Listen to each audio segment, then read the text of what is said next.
Hello guys, today we start the topic decree of CPC section 2 subclause 2.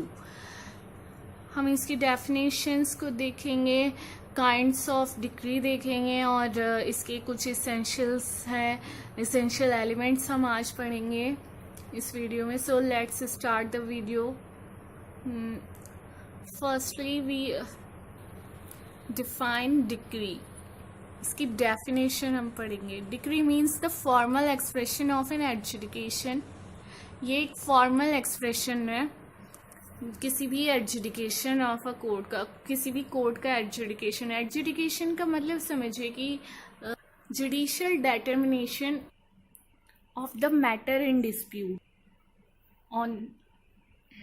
Of the matter in dispute. Okay, कोई भी जो matter dispute में चल रहा होता है किसी भी सूट में, उसका जो जुडिशियल एडजुडिकेशन है, जुडिशियल डिटर्मिनेशन है, उसी को हम एडजुडिकेशन कहेंगे. Which so far as regards the court expressing it conclusively determines the rights of parties with regard to all or any of the matters in controversy in the suit. जिसमें कि court का decision आता है, court determine करती है right parties के right and remedies, conclusively decide कर देती है. कंक्लूसिवली मतलब कि बिल्कुल कंप्लीटली उसका डिसीजन आ जाता है. तो जो जजमेंट होता है उसके बाद डिक्री पास आउट होती है विद इन 15 days. ओके, तो पहले जजमेंट आता है, उसके बाद डिक्री पास आउट होती है और डिक्री के अगेंस्ट हम अपील कर सकते हैं. हाई कोर्ट में हम अपील करेंगे. जैसे कि हम हाई कोर्ट में अपील करते हैं तो ये जजमेंट के अगेंस्ट नहीं होता, अपील हमेशा डिक्री के अगेंस्ट की जाती है. ये पार्टी के राइट्स को, रेमेडीज को, लायबिलिटीज को कंक्लूसिवली डिसाइड कर देती है. डिक्री में क्या होता है कि पार्टीज के राइट्स एंड रेमेडीज को कंक्लूसिवली कंप्लीटली डिसाइड कर दिया जाता है. ओके, तो यहाँ पर बात होती है कि प्रिलिमिनरी डिक्री और final decree.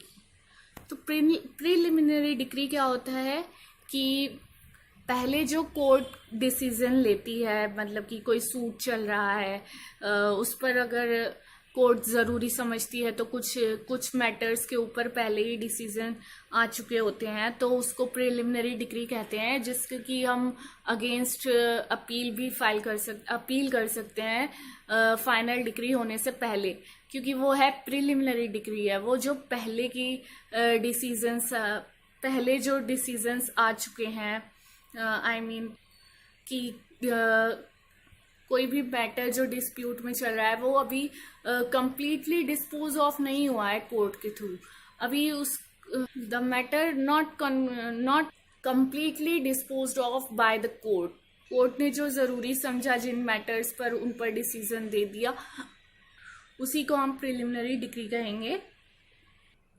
Preliminary decree is when of, जब कोई डिसीजन मतलब कि कंक्लूसिवली नहीं आ जाता, फाइनली डिसीजन नहीं आ जाता, तब तक उसको वो प्रिलिमिनरी डिक्री मानी जाएगी. जब कोर्ट कोई फैसला ले लेती है, अगर उसको ज़रूरी लगता है किसी सूट के बीच चलते उसके बीच में कुछ डिसीजन लेना वो ज़रूरी समझती है, तो वो जो कि before the suit completely dispose of, it is preliminary decree. Okay, और जो अपील होती है वो दोनों डिक्रीज पर अप्लाई की जा सकती है. प्रिलिमिनरी डिक्री पर भी और फाइनल डिक्री पर भी हम अपील कर सकते हैं. कभी कभी क्या होता है कि preliminary decree he final decree बन जाती है. और वो कैसे होता है कि जब कोई प्रिलिमिनरी डिक्री पास आउट होती है, उसके अगेंस्ट कोई अपील नहीं की जाती. उसमें कुछ टाइम लिमिट दी होती है कि इतने टाइम तक अगर इस पर कोई अपील नहीं, इसके अगेंस्ट कोई अपील नहीं आई, तो उसी को हम मान लेंगे फाइनल डिक्री. उसी डिसीजन को फाइनल डिसीजन मान लिया जाता है, तो वो फाइनल डिक्री बन जाती है. So it means sometimes a preliminary decree converts into a final decree. It happens when there is no appeal against the preliminary decree.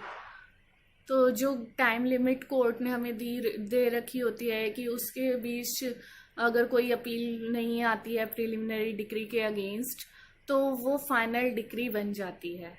Then the decision will completely disposed of by the court. Okay, final decree यही होती है कि if the court completely disposed of the decision. There are 5 essential elements of a decree. First is there must be an adjudication. किसी भी court के decision को decree मानने के लिए एडजुडिकेशन, वहाँ पर एडजुडिकेशन का होना बहुत ज़रूरी है. ओके, मतलब कि जुडिशियल डिटर्मिनेशन, किसी भी मैटर के डिस्प्यूट का होना बहुत ज़रूरी है. उसी को हम डिक्री मानेंगे. यहाँ पर जुडिशियल माइंड लगा होना चाहिए, कोई एडमिनिस्ट्रेटिव माइंड नहीं.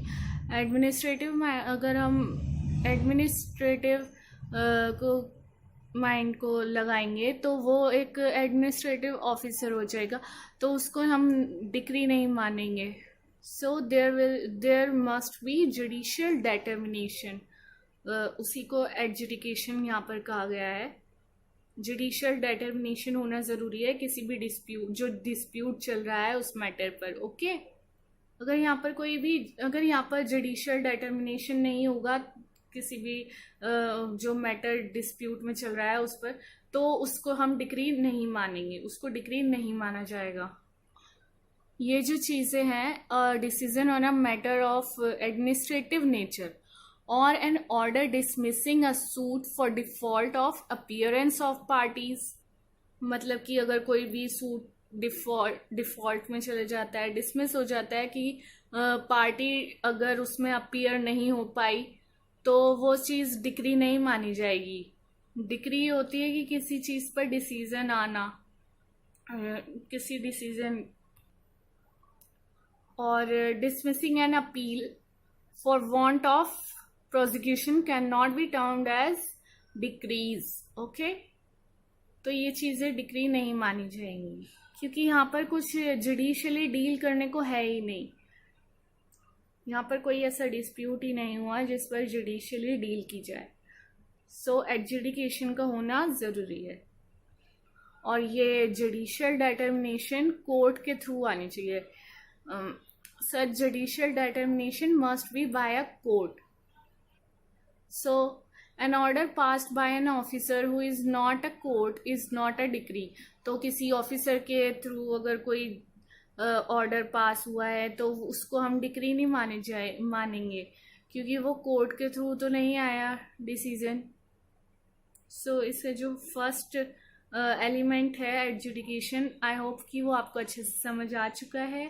तो इसका नेक्स्ट हम देखते हैं. Such adjudication must have been given in a suit.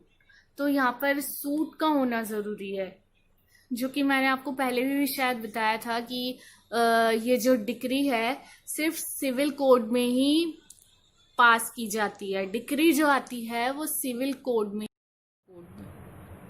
Judgement, after judgment decree pass out की जाती है. तो यहाँ पर सूट का होना ज़रूरी है, जो कि किसी प्लेंट इसके लिए होता है. प्लेंट प्रेजेंट किया जाता है कोई भी, जैसे